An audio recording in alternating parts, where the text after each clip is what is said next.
Olá, sejam todos muito bem-vindos a mais uma live diária. Como de costume, se você estiver me vendo bem e me ouvindo bem, me avisem aí através dos comentários. E aí, pessoal, como vocês estão? Bom dia! Chegamos então a mais uma live diária. Hoje nossa live número 164. Já são 164 dias aqui no Instagram falando de desenvolvimento pessoal. Hoje, quinta-feira, aqui no nosso horário tradicional das 7 horas e 30 minutos. Lembrando rapidinho aqui que as nossas lives são de segunda a sábado, 7 horas e 30.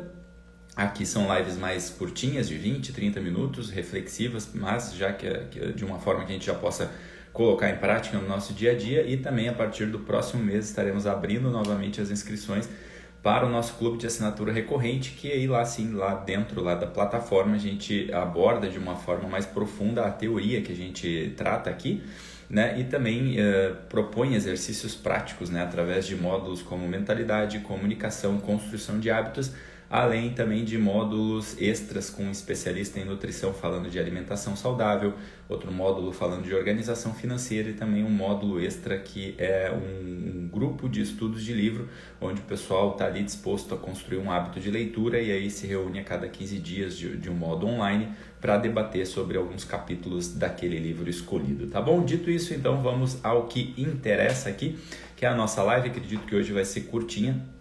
Então eu quero trazer um tema aqui que é em relação a algo que eu falo aqui muito e que hoje em dia não sei se hoje em dia ou se é uma percepção minha, né? Mas eu vejo que existe uma certa valorização exagerada de uma questão chamada relativismo, né?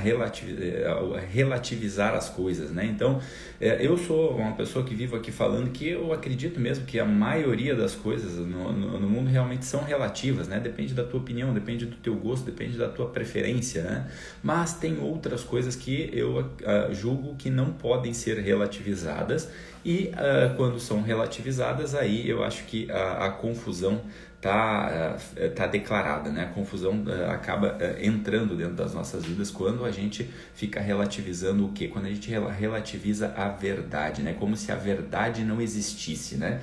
Como se a verdade fosse uma coisa relativa. E quando eu falo de verdade, eu não estou falando de algo simbólico, eu não estou falando de algo mental, eu estou falando da realidade objetiva, daquilo que eu estou vendo, né? Aquela velha história, né? Vamos relativizar e dizer que a grama não é verde mais, né? A grama é vermelha, né? Então, aquela relativização de tudo, né? Tudo. Então, no momento em que eu passo a fazer uma relativização daquilo que é verdadeiro, daquilo que os meus olhos estão vendo, aí o problema começa a ficar instalado dentro das nossas vidas, né? Muitas vezes, não sei se isso acontece por um modo de inconsciência, muitas vezes, de repente, a pessoa está ali, de repente, muito aberta a estímulos externos, né, que vão ali formando, né, aquele imaginário dela, né, ela está vendo ali, tendo acesso a um monte de porcaria, um monte de besteira, um monte de discursos falsos, né, e aí ela começa a comprar aquelas ideias ali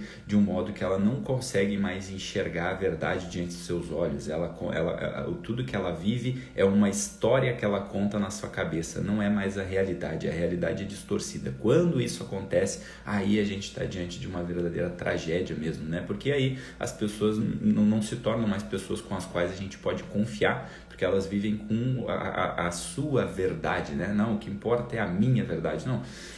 Quando a gente trata de realidade objetiva, o que importa é aquilo que está diante dos meus olhos, né? Seja goste eu ou não goste, eu preciso declarar aquilo que eu estou de fato vendo, né? Então, eu costumo dizer aqui o tempo inteiro, né, que a verdadeira força do homem, no caso do ser humano, né, do homem, da mulher, é declarar a verdade que ele está vendo, né? Sem distorções. Essa é a nossa verdadeira força, né? Que vai moldando a nossa personalidade, né? Então, se a gente for pegar lá nos tempos antigos, né? Na simbologia, na mitologia grega, principalmente, tinha aquela coisa do arrancar dos olhos, né? Era a punição, né? Toda vez que uma pessoa ia ser punida, ela tinha o arrancar dos olhos, né, para que ela era uma forma de que ela fosse punida para que ela não enxergasse mais, né? O próprio mito do Édipo, né, depois que ele percebeu os crimes que ele estava cometendo, né, dentro da simbologia, da mitologia, lá conta-se que ele arrancou os próprios olhos, né? Então, da mesma forma, o contrário, quando a pessoa recebia um prêmio, né, quando ela morria, tinha os adornos, né, as moedas que eram colocadas diante do seu, para tapar ali os seus olhos, né? Era uma forma simbólica de dizer que a pessoa vai enxergar a verdade eterna, né, para ela pudesse olhar a verdade eterna. E por aí vai, né? A gente tem várias histórias, né, nas próprias escrituras. Tem a história lá que é muito conhecida, do Jonas, né, dentro da baleia, né, que ficou 3 dias dentro lá da baleia, depois de 3 dias foi cuspido, né? O que é aquela história, né? Aquela história nos traz uma mensagem, né? Independente da sua crença, da sua religião. A questão aqui não é saber se, poxa, aquilo lá aconteceu, aquilo lá não aconteceu, mas extrair realmente o símbolo, né?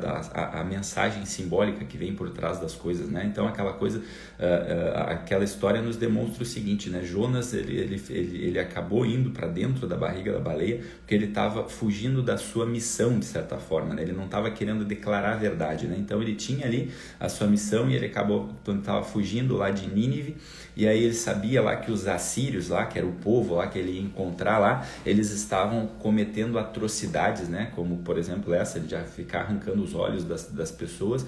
E aí o Jonas, com medo, ele acaba fugindo da sua missão, né? Com medo de enfrentar aquilo ali, né? Aquilo ali que já tinha, aquela missão que já tinha sido dada, né, por Deus para ele, né? Então, muitas vezes no nosso dia a dia a gente também tem essa missão, né, de não ficar promovendo a cegueira, né, de não ficar promovendo essa falta de enxergar a verdade, muitas vezes no nosso dia a dia, né, nos lugares que a gente vai, dentro da nossa família, dentro do nosso trabalho. E o que é promover essa cegueira que faz com que as pessoas deixem de enxergar a verdade? É quando a gente fica fazendo fofoca, é quando a gente fica falando mal dos outros. Quando a gente faz isso, quando a gente não defende alguém que precisa ser defendido, o que a gente está fazendo naquele momento, né? A gente está arrancando os olhos dos outros para que eles possam ver o lado bom das pessoas, né? Então nós também temos essa missão, né? Então a gente também não pode ser o tipo de Jonas, né, que foge da verdade,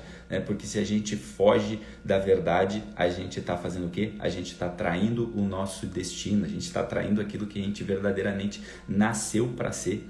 E aí, pior do que isso, a gente fica promovendo essa cegueira também, né? Porque as pessoas não enxerguem a verdade. Toda vez que eu estou fazendo fofoca, toda vez que eu estou falando mal, toda vez que eu estou tornando o ambiente pior do que ele pode ser, né? Ou que eu não estou contribuindo para que o ambiente possa ser o melhor que ele pode ser, eu estou contribuindo com essas cegueiras. Eu estou também deixando de cumprir a minha missão, né? Então, o Jonas, né, ele fugiu da sua missão, que era propagar a verdade lá dentro daquele reino, né? E aí, por isso que ele ficou 3 dias lá dentro da barriga da baleia, né? Até, né, entender, né, até conseguir ouvir de verdade o seu chamado e declarar que ele ia fazer aquilo, e aí finalmente ele é cuspido, né? Então, óbvio, é uma mensagem simbólica, mas que a gente pode trazer para a nossa realidade, né? Toda vez que a gente foge daquela nossa missão. E entenda, né? Quando eu falo aqui sobre missão, vocês que já me conhecem já há um tempo sabem que eu não sou do tipo de ficar achando que a nossa missão é algo profissional, né? Minha missão de vida é ser contador, minha missão de vida é ser médico, minha missão de vida é ser advogado. Eu não acredito nesse tipo de missão, né? Que tu tenha isso de uma forma cristalina, né? Por mais que tu diga, não, Deus foi Deus que me deu essa missão de ser contador, de ser médico. Meu filho, tu não sabe, tu não tem muito como saber, tu não sabe se foi Deus, tu não sabe se é um desejo do teu coração que tu sempre teve, tu não sabe se é um desejo dos teus pais, tu não sabe se é uma cena lá da novela Malhação que tu assistiu quando tu era jovem e aí tu nem lembra mais. Tu não tem muito como dizer, né, essa questão da missão no sentido profissional da coisa, né? Agora tem uma missão, sim, uma missão que existe, uma missão que cabe para todo mundo, que ela é igual para todos, independente da profissão que tu escolhe, né? Que é a missão de que a gente não traia o nosso destino. E para que a gente não traia esse nosso destino, a gente precisa estar com os olhos postos na verdade. O que é essa verdade? É o que eu falei aqui em algumas outras lives, é essa articulação entre o meu chamado e a minha circunstância. Para repetir e fixar, né? Para de repente alguém que tenha assistido essas outras lives. O que é a nossa circunstância? É aquilo que tu se encontra no momento, né? Então, poxa, eu nasci numa determinada família, eu nasci num determinado lugar, numa determinada cidade, hoje eu, de repente, estou aqui vivendo um certo contexto, eu sou brasileiro, né? Eu vivo aqui numa cidade específica, eu faço parte de uma família específica, eu estou aqui fazendo parte de um grupo específico. Grande Daniel, seja bem-vindo. Então, todos nós temos uma circunstância, né, da qual aquela que é a nossa realidade, né? Essa articulação entre a circunstância e o meu chamado é o que faz com que a gente não traia o nosso destino. E o chamado, o que é? O chamado é aquilo que eu falo também aqui todo santo dia, que é estar presente em cada atividade, em cada realização, né? O teu chamado, a tua vocação é cumprir bem aquilo que te é devido. Então, essa articulação entre a minha circunstância, que é onde eu me encontro hoje, mais o meu chamado, que é fazer bem feito aquilo que me cabe, é que faz com que a gente não traia o nosso destino, que no fim das contas a gente não fuja da nossa história, não fuja dessa nossa circunstância, né? Quantas pessoas a gente não conhece por aí que vive naquela síndrome que eu falava numa live anterior do quem me dera, né? A pessoa ela só vive no mundo de sonhos, no mundo de fantasia. Quem me dera eu fosse rico, quem me dera eu fosse mais magro, quem me dera eu fosse, né, eu fosse solteiro, quem me dera eu fosse casado. Esse tipo de coisa do quem me dera é um certo tipo de fuga da nossa realidade, fuga da verdade, né? Então, que nós não sejamos esse tipo de pessoa, né, que vive somente num tempo que não existe, né? Não tem como a gente fugir do tempo presente. O tempo presente é tudo que a gente tem. Se eu vivo com a minha cabeça, se eu vivo com o meu psicológico lá no passado para as coisas que já aconteceram, ou lá no futuro para aquilo que eu nem sei se vai acontecer, para aqueles meus sonhos, para aqueles meus delírios, né? Os meus sonhos de perfeição, como eu estava falando na live de ontem, eu acabo traindo o meu destino, eu acabo traindo a verdade que está posta diante dos meus olhos. E aí, quando a gente faz isso, a gente se torna como o Jonas, né? O Jonas que acabou, né, precisando ter essa tempestade, né, para que ele pudesse retornar para o seu lugar de realidade. Somente quando ocorre essa tempestade ali é que o Jonas lá dentro da barriga da baleia, ele acorda e percebe a sua missão. E aí naquele momento, quando ele declara que ele vai cumprir a sua missão, o que acontece? Simbolicamente, né? Eu novamente chamo aqui para que a gente olhe para isso de uma forma simbólica, né? Porque tem um monte de gente implicante, mas a história não foi assim, mas eu não sei se essa história foi verdade. Foda-se se foi verdade ou se não foi. A questão é você olhar para a mensagem, para a simbologia que essa história traz de um modo que tu consiga aplicar na sua vida. Então, nesse momento, quando ele é cuspido, né, da barriga da baleia, depois de 3 dias, quando ele volta de novo ali, ele entende qual é a sua missão.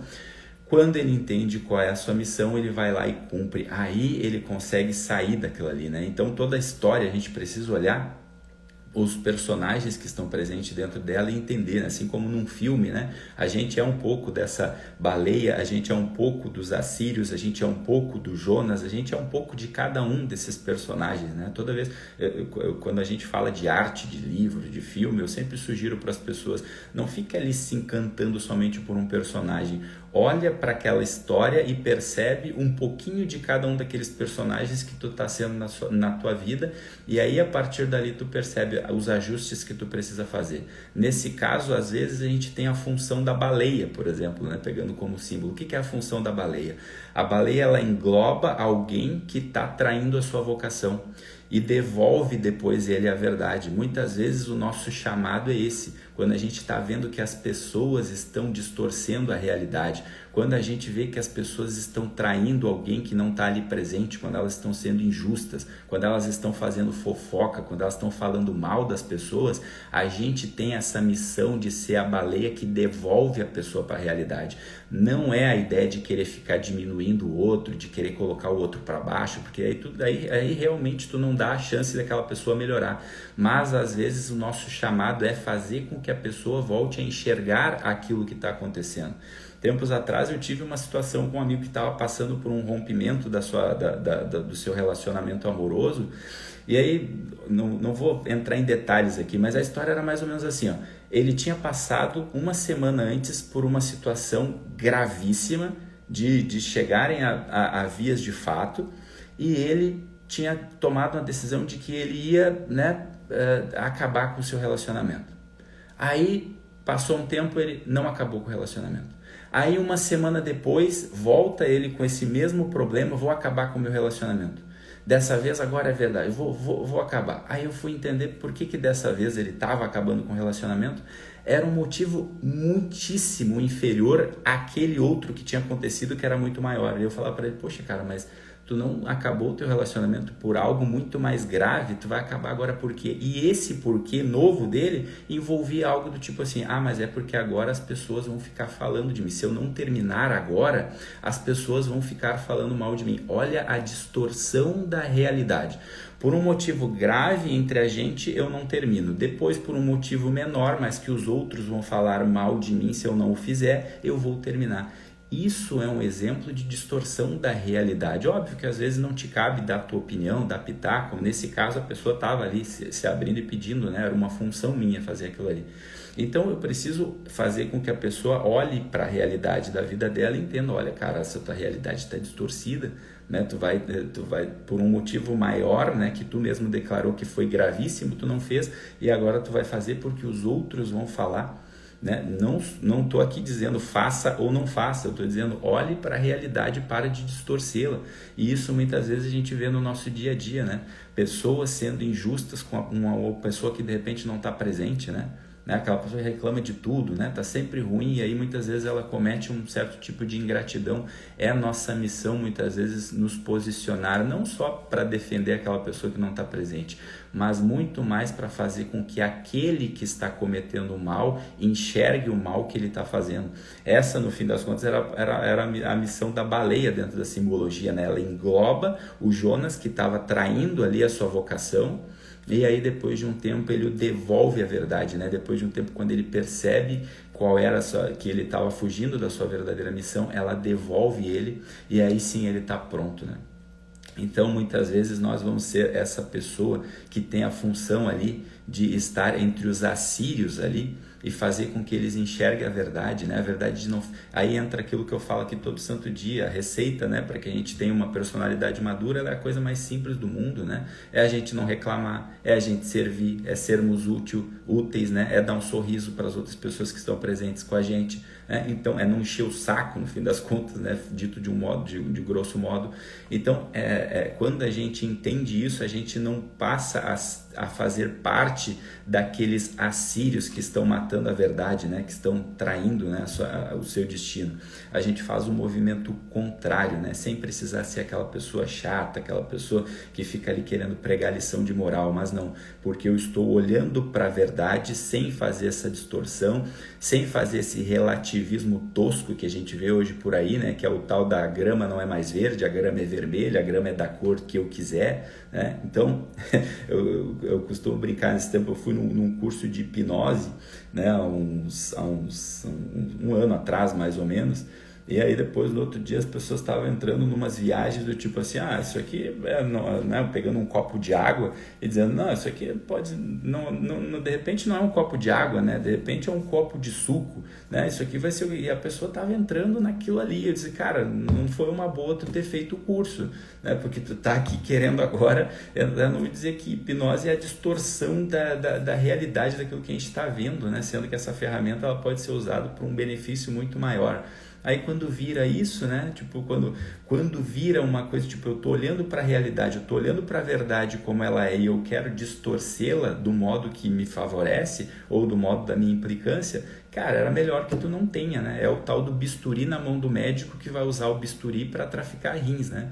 Para fazer tráfico dos órgãos da pessoa, enquanto tem outro médico que vai usar o bisturi para salvar vidas. Então não é a profissão, né? Quando a pessoa fica generalizando, o problema são os coaches, o problema são... Olha, cara, tem advogado bom, tem advogado ruim, tem médico nobre, tem médico safado, tem coach horrível, tem coach que está bem intencionado. Então a questão é, eu estou olhando para a realidade de fato e não estou a distorcendo, né? Eu estou trazendo realmente a verdade naquilo que me engloba, naquilo que é a minha missão. Então, somente quando a gente faz isso é que a gente consegue tocar nessa força do homem, do qual eu falo, né? Nessa força da mulher, nessa força do ser humano, que é declarar a verdade que eu estou vendo. É isso que forma uma personalidade madura. Quando eu olho para a verdade, ontem no final da live eu falei aqui, longe de mim querer ser o dono da verdade, vocês nunca vão me ver aqui querendo ser o dono da verdade, principalmente quando eu trago questões que são pontos de vista, né?